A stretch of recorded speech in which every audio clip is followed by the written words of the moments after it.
longa estrada da vida, vou correndo e não posso parar, na esperança de ser campeão, alcançando o primeiro lugar. Na esperança de ser campeão, alcançando o primeiro lugar. Mas o tempo cercou minha estrada e o cansaço me dominou. Minhas vistas se escureceram e o final da corrida chegou.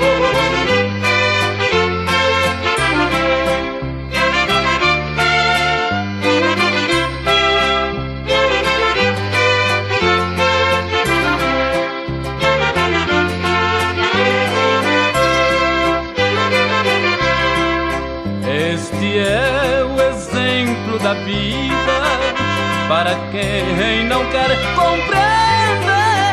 Nós devemos ser o que somos, ter aquilo que bem merecer.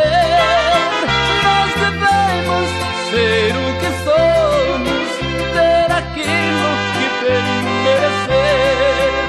Mas o tempo cercou minha estrada e o cansaço me dominou.